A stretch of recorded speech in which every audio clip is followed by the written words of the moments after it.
Hey everybody. Hey, hey, hey.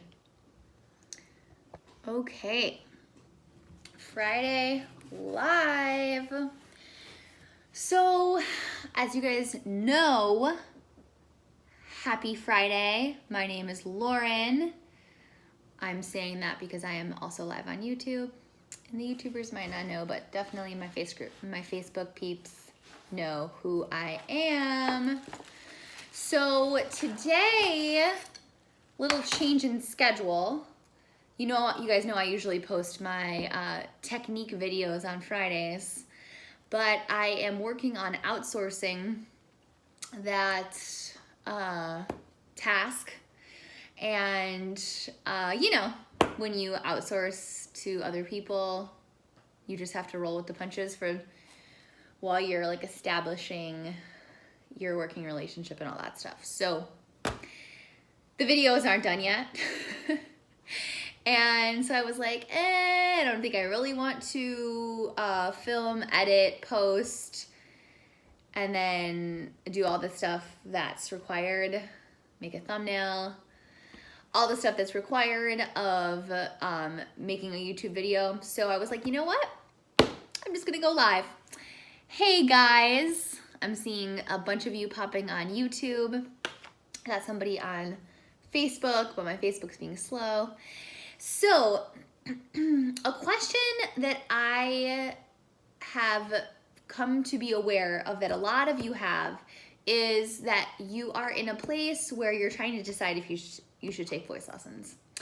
And you don't know really what you do in a voice lesson. You don't really know who to study with. Like, should you study with somebody locally? Should you study with somebody online? And they're all really valid questions. And honestly, I don't think there are enough resources to find the answers to these questions that you're probably having. And so I thought that today it would be a perfect day to just kind of review what the heck actually happens in a voice lesson. Should you take voice lessons? What kind of investment are voice lessons, and what you really get out of them? Okay, so I don't know if you guys know this about me, but I actually teach about 40 to 45, depending on the time of year, private students every single week. So that is, my livelihood. That is really what I do. I also get paid to sing, but as you guys know, like, the life of an artist is like, sometimes you have gigs, sometimes you don't. So, hey Leonardo, he's in Brazil. Hey everybody, good to see you on here. So anyway, I spend a lot of time talking to students, uncovering, what's holding them back from actually taking voice lessons and whatnot. So believe it or not, I have a lot of people who just do voice as a hobby. I also have a lot of people in the middle, who are like my younger students who are thinking about maybe this could be a career choice for them. And then I also have people that are professional singers and TV stars and performers. So I really have the full gamut of people, and that's why I think I know that so many of you have this question. So anyway, let's start with what is a voice lesson. So when you come to your first voice lesson, what I would typically ask you is, what's your background in music, and what are your goals, right? Because it's very important for us to nail that down right from the get-go, because a lot of people start taking voice lessons because they're auditioning for something, right? So they have a timeline, they have a deadline, that this needs to be prepared by this. And then a lot of people are just like, I just want to learn how to sing. I just want to become a better singer. And those people aren't necessarily, they don't have a time limit. They just know that they like singing and they want to pursue it.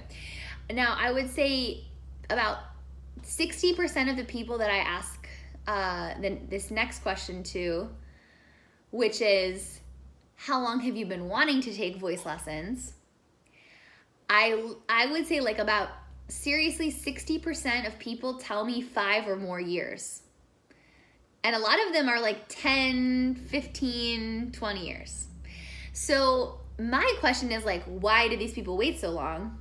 But I think it's because they have, all these questions. So we would get established, what are your goals? If you don't know what your goals are, that's fine. That just means that I'm not going to be, push towards a date. It's more of like, okay, we're going to go through this step by step. And then how we actually structure the time in a voice lesson is I very much prefer to teach hour-long lessons. Now, if it's a student, a young student, I would say half an hour, but all adults should be taking an hour voice lesson. Half hour is too short. Okay, so we're talking about an hour voice lesson. So the first 10 to 15 minutes, sometimes 20, we are strictly warming up, connecting to your breath, and working on your technique. Okay, so those are like the warm-up videos that I put on my YouTube. That's what we would be doing. And we would be focusing in on a specific part of your technique. So if you're straight up a beginner, you know that for the first couple weeks, we're gonna be working on the breath. We're gonna be talking about how to breathe. We're gonna be doing all those exercises that connect. And then we're gonna, work that into our singing. Other topics that we might focus on would be vowel shape, resonating, where are you resonating? Head voice, chest voice, mixed voice, belting, the whole gamut, right? So each week we kind of build off of what we learned the last week. So that's the first part. And then the second part of any lesson is really working on the songs or the repertoire that you're working on right now. So, and if you don't know what to work on, I would be giving you music to work on, suggestions. Now, unless you know nothing about music at all, Coco? My dog is like chewing on everything right now. Come here.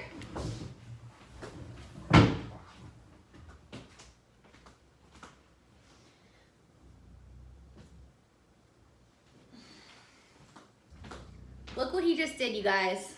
He just chewed off his leash. The evidence. Right here. This is puppy life. Okay, you're staying with me, buddy. So, anyway, where was I? Oh yeah, I would give you music to work on. Okay, so for example, if you tell me, oh, Lauren, I really like Disney songs. He's almost getting too big to do this. I really like Disney songs. I'd be like, okay, well,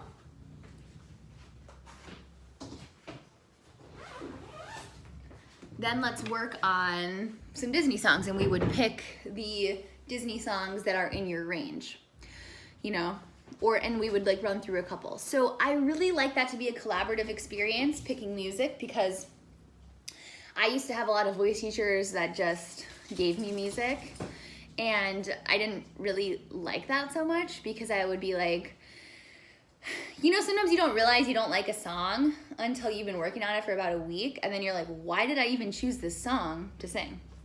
Whatever. If you are a singer-songwriter, which a lot of my students are, you bring me stuff, right? So you would bring me whatever you're working on, and then like, even if you're working on recording an album, I have a couple students that are doing that right now. And so every week they bring me, if they have anything that's new, they would bring that to me. And then we kind of brainstorm what sounded good, what sounded bad, like do they need to remix something? And I also help people prepare. So that's the heart of your lesson, right? Is the music, going through that, working on that, and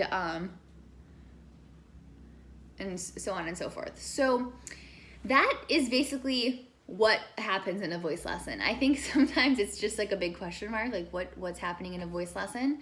But anyway, so that's that question. Do you guys have any questions so far? I have a bunch of people on YouTube. Not as many people on Facebook right now. I think all my Facebook people are at work. I think some of my YouTubers might not be in the same time zone as me. I'm trying to brighten this up. There we go. Do you guys have any questions so far? Let me know. Okay, so what kind of an investment are voice lessons? So it all depends on what level of teacher you're studying with, right? So I would say that if you are not a professional singer, you should not be paying more than $150 for a lesson. There are teachers in New York who try to charge that much right now, and that's fine if you are a professional singer. If you're not a professional singer, you should probably be paying somewhere between $80 and $150 for a lesson. And now, of course, there are packages, there are subscription services, there are lots of different options for that. But that is what, an hour-long lesson will run you. So anyway, why is it a big investment to do voice lessons? Because you're literally sitting in a room who's an expert, right?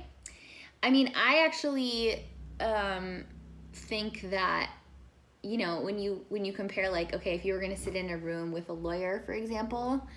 Now, I'm not calling myself a lawyer, okay? But those guys charge like $400 or $500 an hour.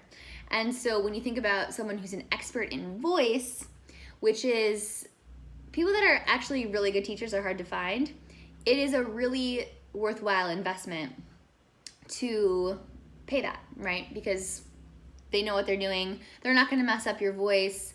And you want to make sure that you really have somebody that you know, like, and trust, okay? So that is what it is. I'm worried I'm not seeing your guys' comments on, never mind, on YouTube. Someone write me a comment so that I can see if it's working or not. Okay, so anyway, I just totally messed that up. It was going well. Okay, so we covered what's a voice lesson, how much, what's the investment. Another thing I want to talk about is how often should you be taking voice lessons. So here's the deal, you guys. If you're going to take voice lessons, you got to do it right, okay? You can't do like this one a month. One a month is not going to help, right? I would say 2 a month is like a little bit more feasible of that's helping you, but you also have to make sure that you are practicing in between your lessons, right?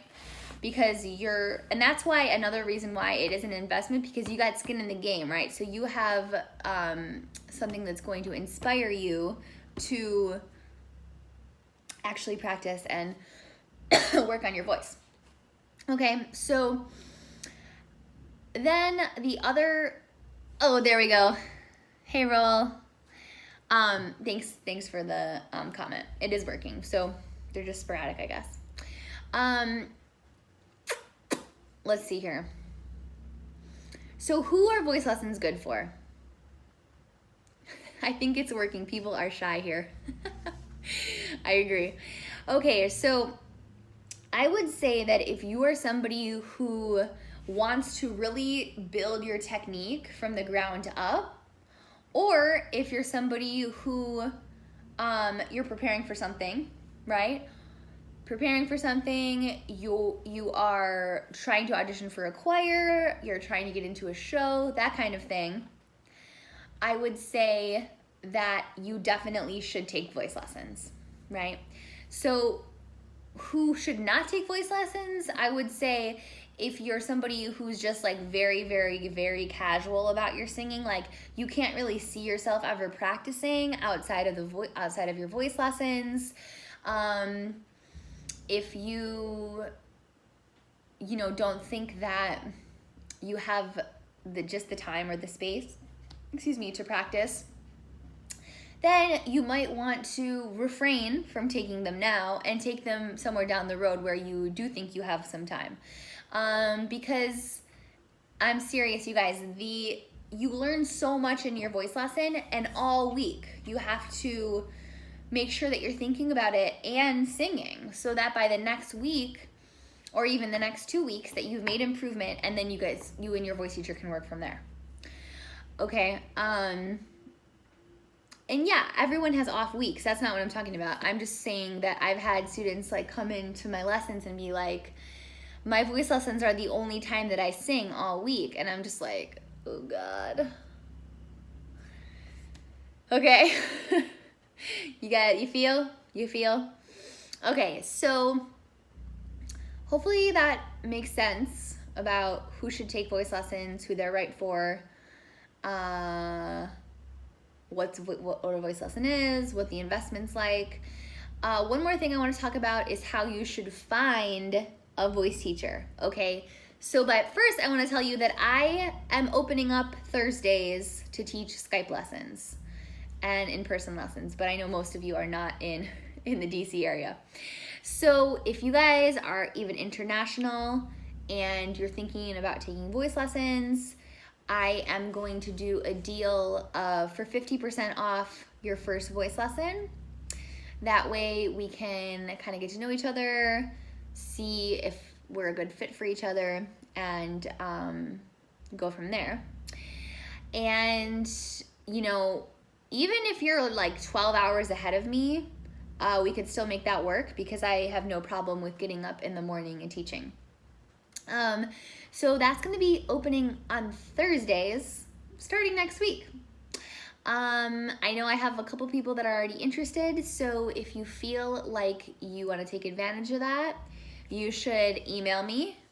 I'll put that in the description, but if you guys, I know you guys are on right now, my email is just hello@singingwithlauren.com. So I'm opening up about 6 slots. So get yourself one of those slots before other people get to them. Okay. God, I'm tired. Are you guys tired? What a long week. I went from West Coast time to East Coast time, so that's 3 hours. And today is like still the first day that I'm feeling like somewhat alive, but I'm still just so tired. I gotta make some coffee after this. Anyway, oh yeah, my email is hello@singingwithlauren.com. Not a difficult email to remember.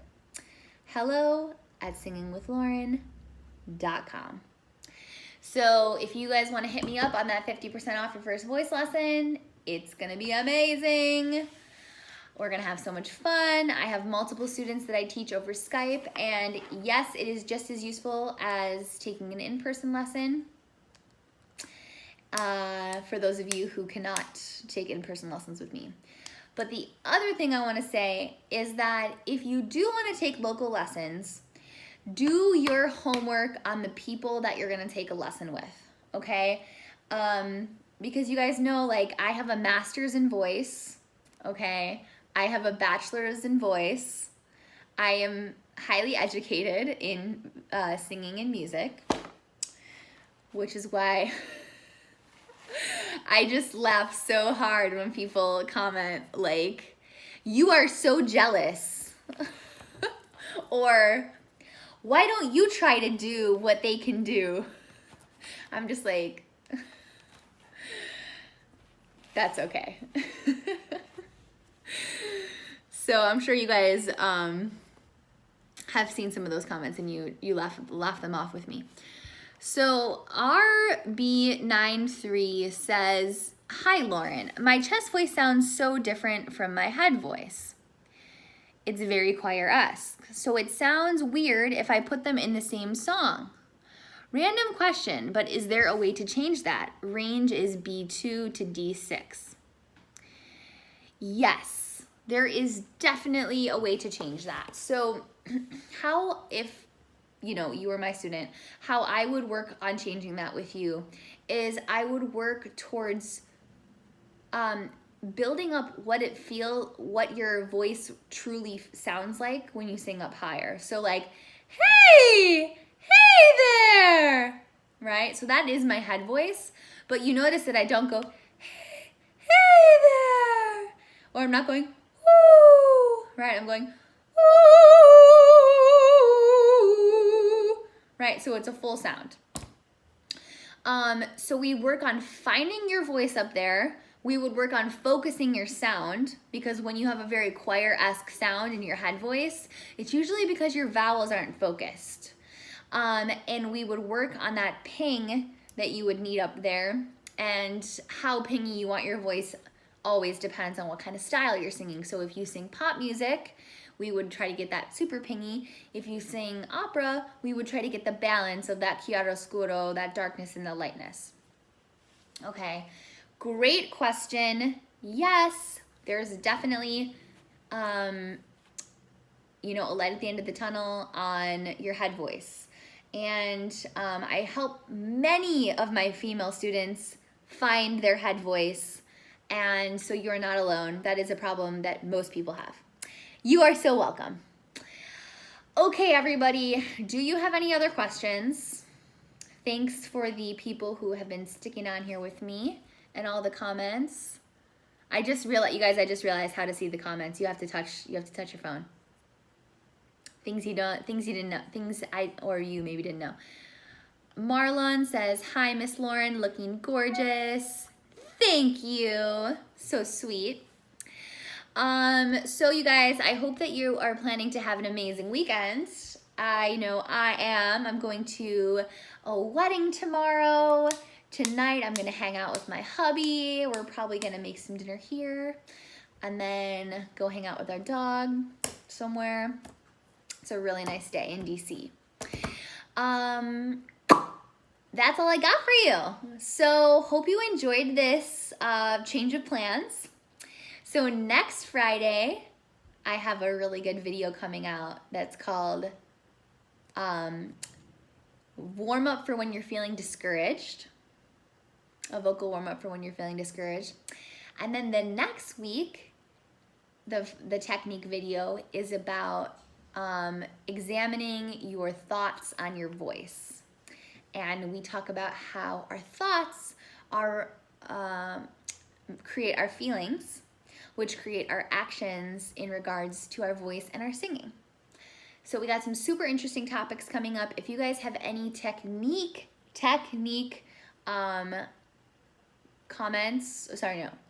requests, there we go. Comment them in here, even if you guys are watching this on a replay. And Werner says, what's about with that Kazakh singer? Oh, you're talking about Dimash? What's about that? What about? I don't know what that means. I think you mean maybe what's happening with him, or why do I keep reacting to him? No, it's okay. Are you talking about what's up with his range, or what do you mean what's up with? What's up with his range? Okay. What's up with his range is that he is able to utilize, first of all, he has a huge range. Second of all, he's classically trained, so he has a crazy, well-trained voice. You know, he didn't just like wake up one day and was able to sing like that, contrary to popular belief, I think. And I think he's an anomaly, right? He has a really big range and he can utilize whistle tone. So that's why he can sing so many notes. And his mom's a singer and she got him started early. So, okay, there was one more question. Do you have a video for extending upper range? Hello. I do not have a public video, but I do have a 3-day free course on high notes, and you can find that at singingwithlauren.com/high notes, and then you're gonna get a free course delivered to your inbox for the next 3 days, and there's 3 videos. And that will help you with your high voice and your high notes. Okay, guys, thanks for those last minute questions. That was thrilling. I'm like just about to click off and then I see a bunch of questions. You're welcome. You are so welcome. Okay, guys, I'm out. Have a good day. Bye.